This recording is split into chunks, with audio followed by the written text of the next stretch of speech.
Well, welcome to the True Man Podcast. I think it's great when we can have a guest on that understands and uses words like vulnerability. I can't even say it. Vulnerability, freedom, and liberation, and use them in a very masculine way that can help us all discover how to be the man that we want to be. So, welcome to the True Man Podcast. Cole Rogers, he is the founder of School of Man, an organization that builds real men through a raw and real vulnerability in order to crack the code. And boy, don't we all want to crack that thing. So Cole is a leading minister of impact who has come from the brink of divorce, battling substance abuse, and while losing his way, he has achieved what all men seek: freedom. He's liberated himself in turn has liberated men across the globe and allowed them to truly be free, not just exist. Cole, I really appreciate you being on the show today. How are you? Man, I am blessed and unstoppable. I am grateful to be here and can't wait to just dive into this topic of discussion that I think really burns so bright in all of our bellies and all of our hearts. I love what you're doing. I love everything about being a comeback kid, man. We all have a comeback kid story inside of all of us. So. Oh, well, awesome. So let's start with that, Cole. Yeah. Talk for a minute about cracking that code that I talked about. What have you gone through as a man and the battles that you've gone through to get you where you're at, that comeback kind of journey, so to speak? Sure. Yeah. And I think that, just to start with like cracking the code and all those sexy marketing terms, et cetera. I mean, that's a life pursuit, right? And that code is going to change throughout our lives. And, in Psalm, we talk about always finding a new starting line. I think that a lot of us get enamored with a graduation mindset, or let me run this half marathon or marathon and I'll get the award afterwards. And then I'll put the sticker on the back of my car and say that I did it. Right.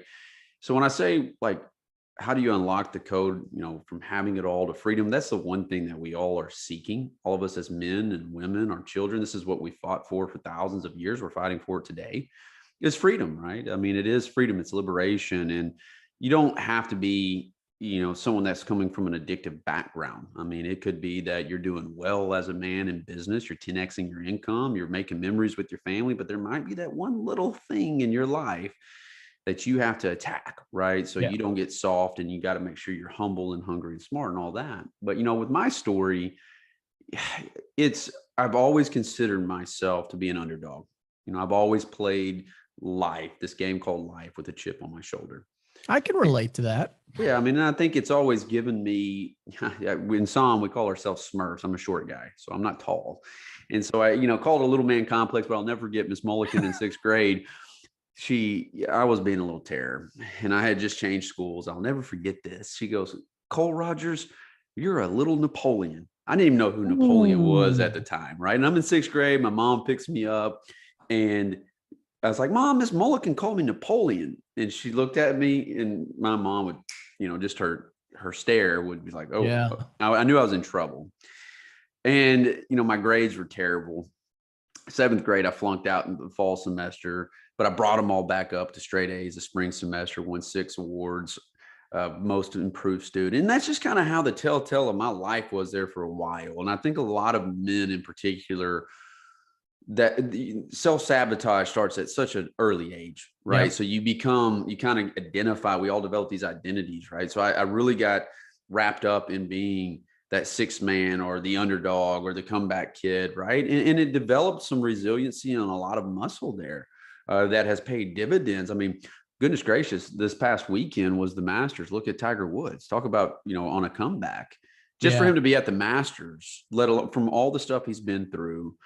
And that's an incredible story to me. I mean, push the stuff to the side, that everybody wants to get enamored with, and just kind of look at the body of work to get to where he is. And you saw him limping, on the course. That in and of itself was a feat for him to even make the cut. So for me, we all have a comeback story inside of us at some point in our life that's very pivotal, right? And it's very, it's very important that you recognize it in that moment. And that's where a lot of people miss it when Oh, Well, I think you're dead right on that. And I, periodically I run into somebody and they're like, I don't get the whole comeback thing. And I'm like, I don't comeback, know how they second don't. chances, pivots. I'm like, if you don't get it, I commonly say, and I don't mean this to sound harsh, like you've probably lived some charmed life. And I think what people miss is, comebacks aren't what Tiger Woods went through, although they are. I mean, Mhm. not all of us have a tragic car wreck that we go Exactly. through or get cancer. It doesn't have to Or be battle back on from a, yeah, it doesn't, addiction. on a No. scale of severity. I don't categorize anything. I think, there could be a wide range of things that lead to a comeback. The point is that you dust your shorts off and jump back in the game, because a lot of people don't. Yeah. No, I agree with you. And for me, everything like within my core business, so I'm in the insurance industry, on the employee benefits consulting industry. And when the first half of my marriage, I've been married for close to 11 years now. And we all know as men, marriage doesn't come with a pamphlet or a manual. And sure, it I'm doesn't. still looking for it after Same 25 here, years. man. Yeah. Same here. And especially as a father too. Yeah. So, for the first 5 or 6 years of my marriage, I mean, it was, man, it was always a battle with myself, my former self and my future self. And really what ended up happening, just to kind of keep it, short and impactful, is I brought in a lot of bad habits. Now, Yep. one thing that I can always go back onto is my work ethic. Like I can 10x anything that I put my mindset on in mind too. Well, I brought in a lot of bad habits that I actually had no clue about. And, being raised the way I was raised, and I'm grateful for it, but on the other side, I was never taught to air my dirty laundry. So that's where I kind of you know, was conditioned to suppress the vulnerability side of things, because we care too much about what other people thought of us. And Yeah. I mean, between the Adderall that addiction that I did bring in, to cocaine, etc., she had no clue about all that. But I could go produce, and as long as the bank accounts were filling up and business was growing and balance sheets looked good and all that stuff, man, I was checking the box. And that's what a lot of us do. We just check the box. If I'm doing well athletically, if I'm doing well financially, and I have a beautiful woman and I've got some power to my name, as men, we've been taught and trained like those are the things that you benchmark yourself on. But it all came crumbling down on me like it normally does. And I was very lonely too. Like, I mean, Yeah. it gets lonely being just a soul, like unhealthy alpha is what I call it. And life's not designed to be that way. But I was Yeah. basically married 3 times, divorced 3 times to Ashley, and married, we went through this roller coaster. And what ended up happening as I knew I was about to lose it all, everything that I worked for. And it's funny, like guys want to throw a match on things, because we want to feel the thrill of, basically coming back, or the self-sabotage aspects of Yeah. it. At least that's my experience with myself. I can only teach from myself, right? And that's where I was headed. I could recognize it. And I knew that if I didn't get my stuff together, I was going to lose all of it. I was going to lose her and Ava Madison and Landon. And we had went through some traumatic stuff with, Ava Madison flatlining on the table, being born. And we just never connected, as a couple at the end of the day. And anyway, so I go through the reinvention process, the liberation process, and I go on this really walkabout in this journey for myself. And I started really feeling good. Like I liked what I was seeing back in the mirror. And the number one thing that I struggled with the most was lying to Ashley. I would never lie to you. I would never lie to my business partners or my associates, but it was the shame that I brought in, right? I was doing these Yeah. things on the sides or in the dark that was jeopardizing my characters and my value system, that I knew if I told her, she would be completely disappointed, and I would have disappointed her again. And then boom, a mushroom cloud would occur in my relationship. Well, as I'd start that process of really finding myself, and I think that's the greatest gift all of us as men can give ourselves, is to know thyself. But it's such a hard exploration that guys, Yeah. I It's mean, a journey. it's a journey, and it's Yeah. one of those things that a lot of guys, in particular a Southern boy, like you start developing these worldviews or these limiting beliefs, like that's woo woo, that's hippie, and no, blah, blah, blah, blah. Yeah. Well, I had no other choice. Like I had no other choice. My mind was a monkey mind, a monkey jumping from branch to branch. I was completely addicted to stress, and I was completely addicted to someone else's validation. Right. And it just gets tiring living like that. It does. It really does. And, and I was really addicted to the achievement mindset too. So as I go through this process and I go through the reinvention and I go through therapy and I start really digging into me, things started becoming a little bit more clear and more impactful. My relationship got better with Ashley. My relationship with God got better. I became more of a present father, etc. But I was still kind of doing this life alone.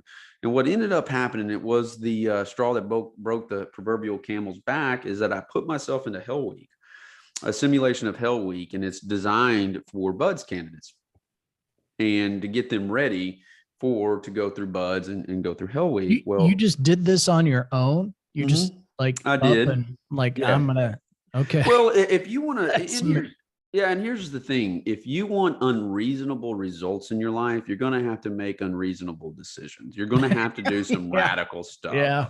And that's the truth. Like you can't, if you always do what you've always done, you'll always get what you've always got. That's an old saying that's been around, but very few people actually believe in it. Well, at that point in my life, I had to do something radically different because what else was going to jolt me out of my current situation? Because we're bred to seek comfort. We're bred to seek the easy path. And all of us know when you hit the easy button, life gets hard. But when you hit the hard button, life becomes a little bit more easier for you because you're putting in the work. So I go through this Hell Week and I was one of 9 out of 50 to graduate from it.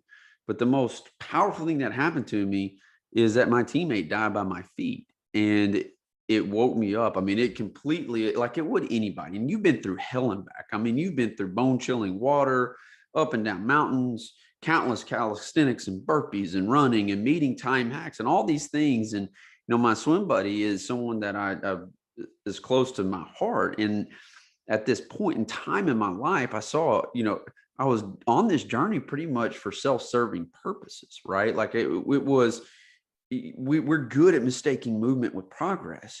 But when Kirk passed at my feet, I saw a man die living. And I remember Ashley running up, hugging me, kissing me. And, it was one of those events like when I drove off and I made a phone call and I was crying and it just shook me to the core, right? Because there I saw how precious life really is, right? And I saw a man give everything he has to a mission, if you will, to bettering oneself. And a lot of people say, well, that's pretty dumb. That's pretty selfish, etc. You weren't there. Like, you don't know like what I saw and what I experienced. And you weren't in the trenches with my teammate like I was. You weren't cleaning him up when he defecated himself, right? You weren't locked arm in arm in the ocean with him when the bell was ringing behind you and guys kept quitting one after another, because quitting is a very addictive drug.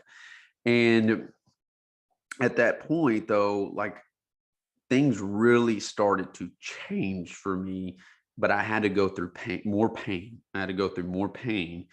And that is our greatest teacher in our lives is our pain. And it becomes our purpose. It becomes our promise. I saw a man, like I'm still talking about Kirk today. He's immortal.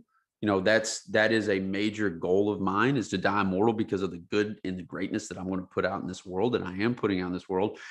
But I go on a Christian radio show, Mike, and they asked me to tell my story in full. And it was a long form podcast. It was like 2.5 hours, 3 hours. All right. So I just let it rip. Everything that I was talking about in therapy by myself, including with Ashley, man, I just let it, like it was. Nothing like laying it out in public, right? Oh my goodness gracious, my man. And I said, you know what? I'm tired of living this life to where I don't feel like I can be myself and tell my story. I'm tired of putting on an Instagram filter, if you will. And I'm going to give people. Is that the first time you really declared that publicly? And what did that feel like when you're like, the weight of the world was lifted off of my shoulders? But here's what happened. All right. And this is kind of an interesting domino effect in my life. When Kirk passed, he gave me the reason to put all that out there. It's like, okay, if I saw a man die today, right? So I have no excuses anymore. Like, my excuses up to that point were filled with lies, at the end of the day. Well, I do that radio show. The only person who had never heard all of it, the good, the bad, the ugly, the nastiness of it, was my wife. And we'd been in therapy for like 2 years, right? Because I would tell her what she wanted to hear, not what she, needed to really hear. I was going to cover up the fact that I was doing all these things on the side. Goodness gracious, like, she was pregnant with my son. I was doing cocaine off the counter, only to go out, party, come back, and she'd wake up and I'd hand her a cup of coffee. She had no clue. Yeah. And, it's a little story, so the first thing that popped in her mind is, well, of course, she can't trust me again, number one. But number two is like cognitive dissonance immediately kicks in. It's like, no, this guy's been he's been phenomenal for almost 2 years. And think about that. Like, I had been in growth mode, in a growth mindset, and she's seeing this complete change. We're connecting, it's no longer about, me just wanting sex as a man. It was more about me pursuing her and courting her and getting to know her, etc. I'd kicked all the self-sabotaging habits, right? And man, it's funny how life works. Brought me straight to my freaking knees. We were back in the therapy office, and this is a part of my book. And I remember JC McDaniel, who I love, who's helped save our marriage and my life, combat Marine. And he looks at me and he knife hands me in just his own way. And he gave me some choice words. But what hurt more than anything was, of course, hearing my wife cry again. Yeah. And I'm not a perfect husband. I'm a perfectly flawed man. Even as I record this podcast, her and I got in an argument last night that we had to have some intense conversations this morning, and that's where I started learning how vulnerability, once used the right way, and all it is you telling the truth. Telling the truth is hard. It really, really is. And using it the right way and understanding how best to use it and how best to take extreme ownership really became my superpower. Because, man, when you have nothing left to hide, you can truly be free. You can truly go do the things that you want to do and pursue and just lead with impact at the end of the day. And that's how the whole journey for me started with Psalm. And I was like, I had to go create my own reality. And I knew that if it was meant to be, it was going to be up to me at that point, because the emotional bank account was empty at my house, and I'm just not a quitter at the end of the day. And she believes in me. God put her in my life for a reason. And that's just how the whole story goes. So that was that pivotal moment that I'm talking about. And I could have literally turned a blind eye to it and said, you know what, screw it. I'm going to hit the eject button, move on down the road. But right. Instead, I leaned into it, which is what you got to do. Well, that's interesting, because it is what you need to do. It's what we all need to do, Mm-hmm. but therein lies the rub a little bit, right? Mm-hmm. So with some of the stuff that you do that we'll get into in a little bit, how do you encourage men to be more honest? Man, that's a challenge that's been going on for thousands and thousands of years. And you can. Oh, I thought you had the $1 million answer. Come on. I will tell you this. In Psalm, we do it better than anybody. And I say that in the most respect, because of our process and the ability to squash out any BS. And it's with men, especially men that are attracted to Psalm, and, our organization is built on results. Right? Like I'm a big results guy. Results speak for themselves. I don't want you showing up every Thursday and you're the same man 5 years down the road. That doesn't excite me at the end of the day. But the number one dysfunction of a family, the number one dysfunction of a team, the number one dysfunction of a small group, what you name it, is going to be an absence of trust. Yeah. It's the number one dysfunction. And so how do you get to that place to helping a man crack that code? All right. First and foremost, we were built as men. We are hard coded like this, right? We're the most sophisticated app that's out there, and we don't even think like that. But so many of us will upgrade our phones and not upgrade ourselves, or we'll upgrade our golf grips or whatever, right? We won't ever upgrade ourselves. We will tell ourselves we're old and blah, blah, blah, blah. Yeah. But the one thing that's tried and true ever since the Spartans, Jesus and the 12 disciples, any groups that have came through that we've all read about is this: it's shared adversity, shared suffering. I don't care who it is. It's how our military has developed itself. That is how the elite units have developed themselves. That is how these top tier teams consistently win year after year after year after year. And it all starts with that foundation. So if I'm not in the trenches with you, Mike, if I'm not sitting there sharing in adversity, sharing in life, and I'm talking about from a physical aspect too, there is something God gave us, it's these chemicals in our body that help us grow together. Yeah. Right. And you become that much more connected because I can count on you. It's very challenging when you just show up and I don't know anybody.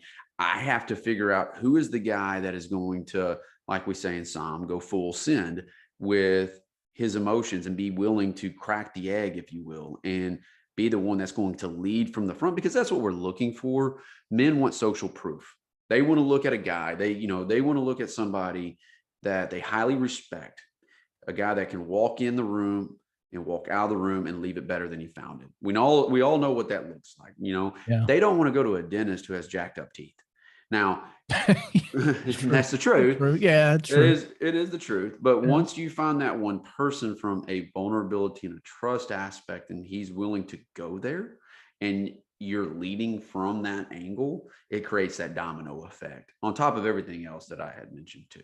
Right. Yeah. So, And I was going to say, this is a really good point where, and by the way, you've heard him say Psalm. So that's just so we're all on the same page here, School of Men, right? So dive into that a little bit, because one of the things that I'm very pro and I talk about all the time is that men need to be in group. They need to be together. They need to be learning from one another. And this is something that the School of Men is something that you've developed as an avenue for men to explore doing life together. Yeah, I mean, men's groups have been around for thousands and thousands of years. I'd mentioned Jesus and the 12 disciples. Sure. Right? That's the most, I'm a Christian man. That's the one that all of us kind of really think to. But I will tell you this, and I'll just call it how I see it. Men's networks these days suck. I was going to say, Colt, so the deal is here, right? Even in the Christian environment, there's a big difference between a pancake breakfast and doing what you and I are talking about, which 100%, is really going more than an inch deep. Yes, Bible studies are important. They have their place. I get that. Pancake breakfast. Yeah, we all need to eat. I get it.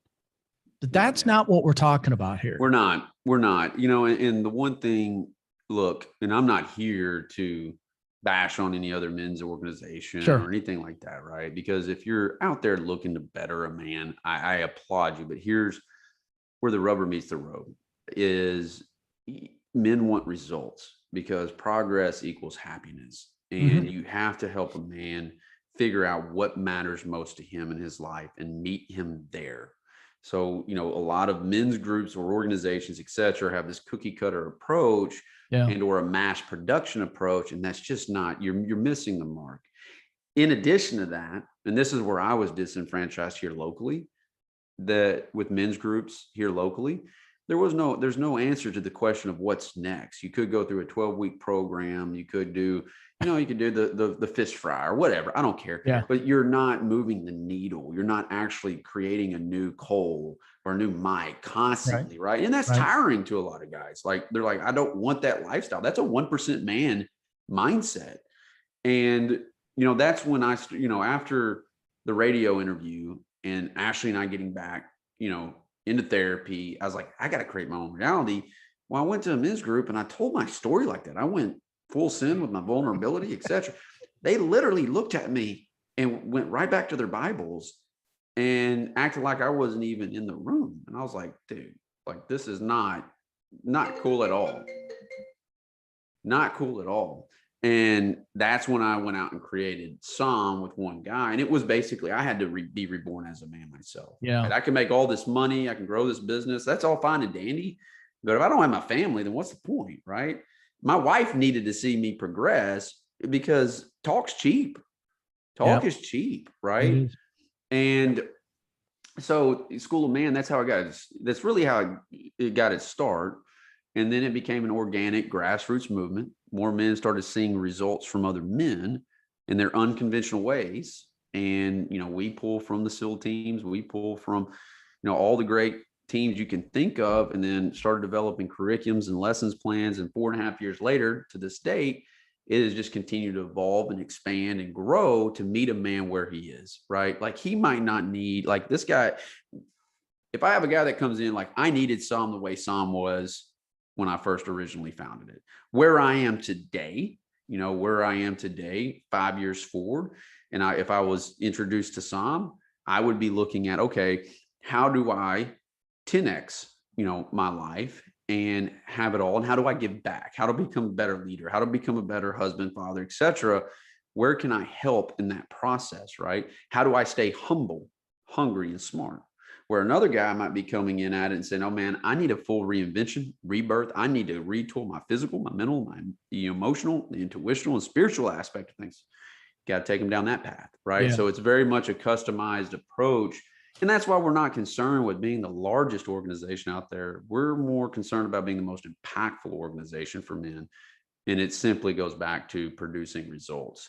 And that's just done through hard work, through developing the vulnerability muscles, accountability, helping men develop standards in their life. So many men don't have standards in their life, and a lot of us have an inattention to results. We just kind of think if we show up, stuff's going to happen for us. And that's just not how life works, man.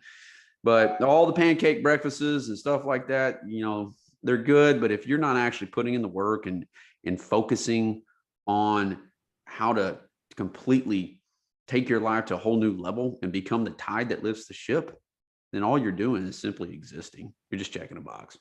Well, Plain and simple. why do you think so many men are just okay checking the box? Oh, brother, we talked about this last Friday. And because we were banging our heads up against the wall, like with my Psalm Ambassador cruise, like, why are not more men? Because we advertise, we do all the things you're supposed to do in today's world of business and lead generation, et cetera. Right. Yep. And it's just flat out, we've gotten addicted to the Amazon Prime lifestyle. Like we have gotten very addicted to, let me push a button and a package arrives at my doorstep. We talked about it in the pre-show, right? Like we want to microwave our success. Yeah. That is such a funny analogy. In fact, I'm laughing because I just yesterday, my wife ordered a package, and I'm not kidding you. It was at 10 o'clock at night. Amazon shows up at the door by 8 the following morning. Now, that was Amazon's first trip through my neighborhood. And then at 3 o'clock in the afternoon, I went out for a walk, and boom, there they are again. That's 2 trips. And I told her, I'm like, I saw that guy stop at a minimum of 6 houses second time through. And, but, are we so lazy? And I'm just going to say men. I'm just going to say men. Okay. Because I'm not going to, that's the make have we gotten so complacent, so lazy that we are not going to take action in order to not just improve our lives, but be the leader in our house? I'm going to, well, look at it this way too. Like I watched 1883, the prequel for Yellowstone. And I wouldn't want to go across the Great Plains like that. I mean, it's amazing to me, like what they did watch, though, is badass to watch. Yeah, yeah. But those types of deals created advancements in our world, right? Like that type of environment is like, hey, man, I'm tired of living in this freaking hot house. Let's figure out something to do with air conditioning, right? Right. So to me, I think the answer is, yeah. I mean, it's a dichotomy kind of answer. I think we get to this place where we've been institutionalized to think that we live this box lifestyle. Like I get out of college and you're 21, 22 and you're looking at a guy that's 38, 48 or 50. You're like, man, that dude's old, that dude's old. And you kind of get brainwashed into the 401k mindset, the retirement at 65, and I should get married, have 2 kids and get a house by this time and so on and so forth. And all of a sudden you look up and you're living a box life. And that becomes very addictive. I mean, the one of the number one addictions out there that no one wants to talk about is a salary. Like it's, you know, it's just kind of, and it true. And that's just the truth. So we create this life of comfort because that's what we've been taught. Like, but you know, if you want a life of abundance and success is your duty, et cetera, as a man, you're just going to have to do hard things. I mean, that's just plain and simple. You're going to have to do hard things. So men, when I say, all right, if you're here at headquarters or you're in Texas at Houston and you're training with one of our groups or you're virtual, and I say, hey man, all right, you're going to have to show up at 4:15 tomorrow morning. Automatically that shuts them down. And I'll know exactly who is serious about growth and who is still stuck in a fixed mindset. Okay, man. Hey, we're going to make you do an hour plank. I don't have to make you do anything. I just want to see exactly where you are mentally, emotionally, physically. You know, we work your way up there. So it's so unconventional because a lot of men just want to walk in, have the coffee, have the donut, just have a little bit of a discussion and check the box. And let's do the same thing over and over and over and over again, expecting a different result. So like we're launching this week, School of Money Mindset, you know, and it's just a 3-part series for men to meet men where they are with their money. Well, 80% of men live paycheck to paycheck. That's a proven statistic. And our financial well-being right now is bankrupt, for lack of a better term. So the point of it is like, okay, if you don't want to live paycheck to paycheck and you want to learn how to grow your income, my man, you're going to have to first and foremost rip the Band-Aids on the wounds that you got on your heart. And number 2, you're going to have to start upgrading belief systems and mindsets and doing different things, you know, and that's just when the work is introduced and that resistance kicks in, we want to go back to former self so fast because that's the easy place. Yeah. I mean, it's a laziness still. I mean, we've done it to ourselves. Are we too late? No, absolutely not, man. We're in a renaissance period right now at the very beginning of it, but it's going to take. I do like the thought of you calling it that personally. I mean, listen, even this morning I was on a call with a mentor. He threw out a question and I thought I was further along on that question than I really was. And, you know, I'm still thinking about the answer to that question and it'll probably linger there for a couple of days. And what's the reality? Well, the reality is it's going to take me a little bit of work to figure out what the answer to his question. But the long and short of it is, if I'm going to be the man I want to be and the business owner that I want to be, I have to come up with the answer to that question. Mm-hmm. And is it a fun question to answer? No. But it will produce the result that you're looking for. The greater the questions we ask ourselves is going to require hard answers, which equal a reward. And you know, it goes back to like Ashley and I, we get into an argument last night. And it's very rare for us these days to get into an argument, but we got after each other. And I was not the man she dreams about at night and gets to wake up to in the morning. And we weren't on the same wavelength. It was about our son, Landon. Both tired, fatigued, and you should never make, or gentlemen who are listening to this, never have a conversation when you're both tired, right? Like meaning like it's going to be emotional regulation is going to be low at that point. And anyway, you know, immediately I knew what I had to do. I had to go to my battle guide. I had to go to my journal. Like, and I mean, I have 3 pages full of identifying where that emotion came from. Where did the trigger come from? Why is it that I went to that level? Because we were trading jabs at each other emotionally. A lot of guys don't do that. And I mean, putting pen to paper just is something because it's just too much work. And it's a heck of a lot easier to just kind of stay in my routines that I've built over 20, 30 years. And you're never going to produce the life that you want like that. Well, that brings up a good point. Why is it so difficult for men to be vulnerable? It just goes back to how for hundreds of years we've been taught to benchmark ourselves on athletics, money, sex, you know, good looking women, power, right? Those things that we've all seen and emulated through movies and sports, etc. You don't want to show weakness type of deal, but in fact, one of the weakest things you can do is bottle that stuff up. I mean, it is, and I've been there, done that, and won't go back.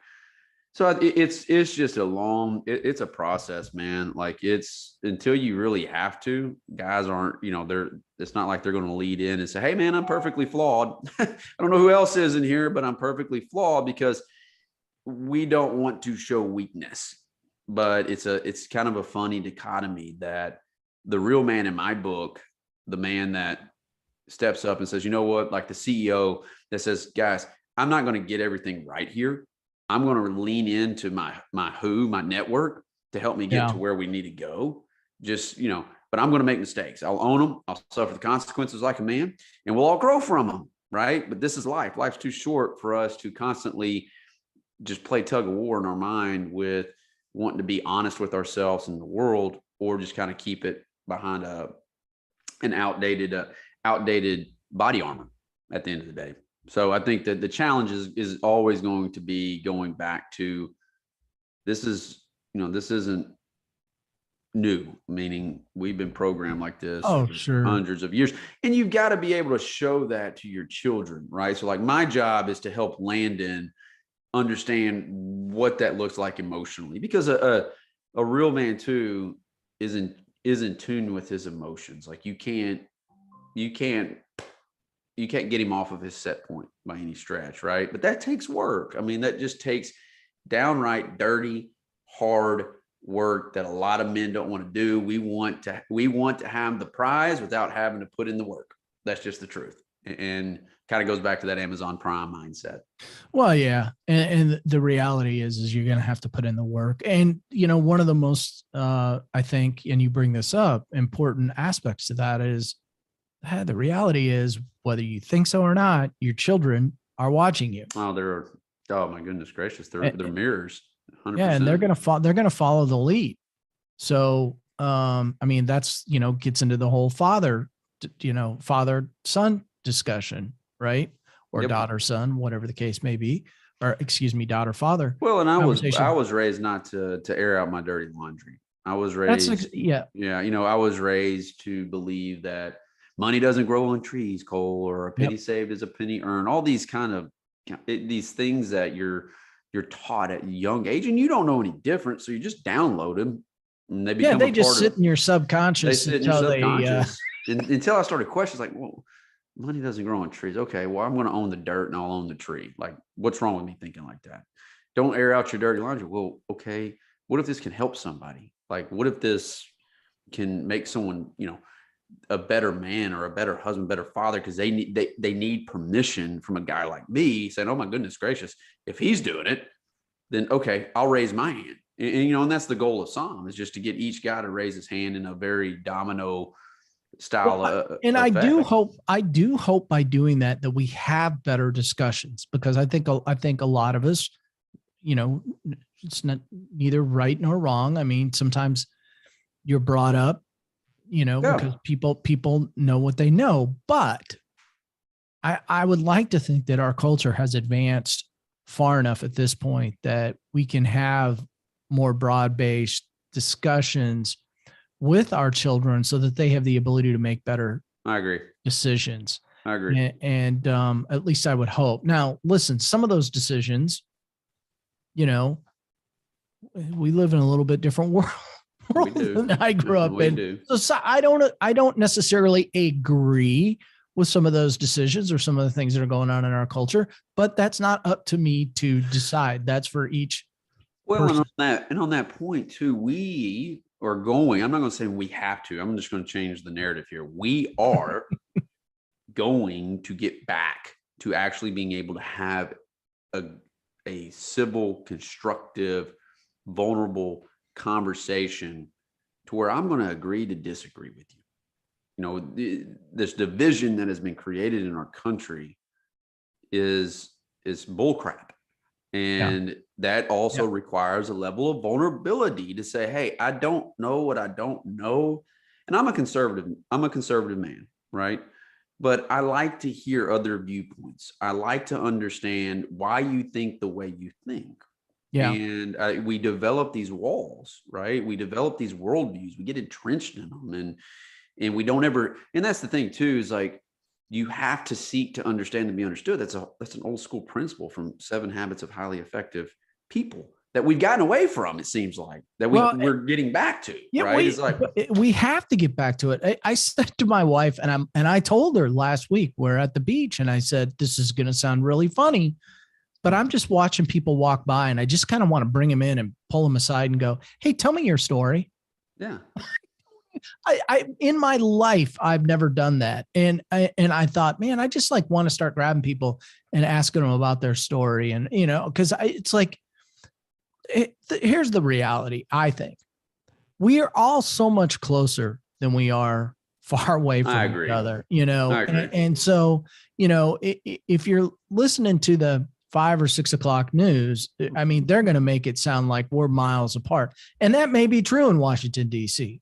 or whatever state capital, you live in. But, I don't think it is. And I don't either. I don't either. And, I think there's got to be a groundswell, and I'd love it if it would come from the men's community, quite honestly, where we sit down and say, listen, let's talk about this.